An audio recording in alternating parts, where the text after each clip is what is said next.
안녕하십니까. 보험의 모든 것 올댓 인슈 전문 강사 이윤복입니다. 오늘은 재무설계, 거창한 계획보다 소소한 실천이 중요하다라는 주제로 말씀을 드리려고 합니다. 요즘 재무설계란 말이 참 흔하게 쓰여집니다. 그리고 대부분 재무설계를 한 번쯤은 해보셨을 겁니다. 하지만 중요한 건 지금 현재 얼마나 잘 실행하고 계신가요? 그 부분에 대해서 얘기를 해보려고 합니다. 재무설계, 저축이 무너지는 이유, 즉 재무설계가 무너지는 이유 중에 혹시 화려하지만 무리한 계획을 세우진 않았는지 한번 확인해 보실 필요가 있습니다. 화려하고 완벽한 재무설계인 것 같지만 현실감이 없으면 실행 처음 단계부터 문제가 발생을 하고 실행조차 할 수 없는 경우도 생깁니다. 두 번째, 누구나 처음에는 강력한 의지를 가지고 의욕에 불타서 시작을 하지만 혹시 그 의욕이 차갑게 식진 않았나 생각을 해볼 필요가 있습니다. 세 번째, 아직도 소비의 유혹에서 벗어나지 못하고 재무설계를 시작조차 하지 못하고 있지 않나 생각해 볼 수 있습니다. 제 생각엔 이 중에서 가장 중요한 부분은 소비의 유혹입니다.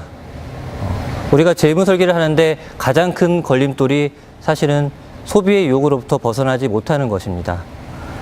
그렇다면 어떻게 하면 우리가 소비의 유혹으로부터 벗어날 수 있을까요? 첫 번째, 소비를 통제하는 가장 빠른 방법은 저축입니다. 다 쓰고 남은 돈으로 저축을 해야지 생각을 하지만 절대로 돈은 남지 않습니다. 다음 달부터는 저축을 꼭 해야지 생각하지만 결과는 마찬가지입니다. 무조건 저축을 먼저 시작하시고 남은 돈을 가지고 지출을 할 수 있는 습관을 들여야 합니다. 그렇지 않으면 저축은 아예 시작조차 할 수가 없습니다. 다음은 이렇게 힘들게 시작한 저축을 유지하기 위해서는 신용카드를 과감하게 잘라야 합니다. 소비를 조장하고 저축을 못하게 막는 가장 큰 방해꾼이 바로 신용카드입니다. 신용카드는 계획적인 소비를 할 수 없게 하고 소비가 얼마나 커지는지 우리가 확인할 수 없게 만듭니다. 그래서 우리가 계획하고 있던 저축을 계속 유지할 수 없게 만드는 게 신용카드입니다.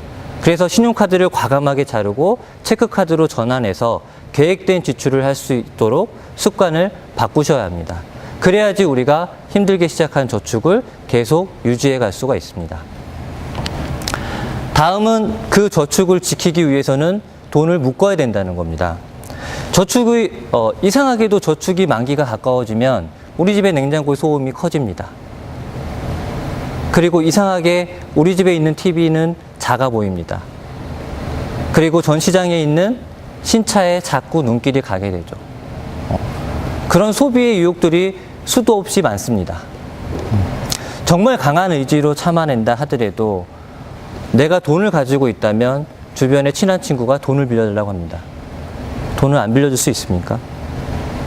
그렇게 되면 힘들게 모은 우리의 저축은, 우리의 돈은 물거품처럼 또 사라지게 됩니다. 참 신기하게도 돈은 자꾸 나로부터 벗어나려고 합니다. 그래서 가능한 한 최대한 우리가 꺼낼 수 없도록 돈을 묶어두는 겁니다. 그래야지 그 돈이 눈덩이처럼 커지고 그 돈이 지출이 아닌 소비가 아닌 자산을 형성하는 데 쓰여질 수가 있습니다. 그리고 마지막으로 우리가 재무설계를 시작하는 단계에서는 누구나 전문적인 재무설계사와 함께 합니다. 함께 고민하고 함께 준비해서 계획을 세우고 실행을 하게 됩니다. 하지만 중요한 거는 소비를 하는 데 있어서도 재무설계사와 상의를 하셔야 됩니다. 그래야지 처음에 세웠던 계획들을 다시 한번 상기시킬 수가 있고 처음에 가졌던 의지와 의욕도 다시 한번 상기시키면서 소비로부터의 유혹을 참아내고 견뎌낼 수가 있습니다. 다시 한번 강조하지만 화려하고 거창한 재무 설계보다는 소소한 실천이 더욱더 중요합니다. 지금부터는 이러한 소비의 유혹을 이겨내고 행복한 부자가 될 수 있는 재무 설계를 시작해 보시기 바랍니다. 감사합니다.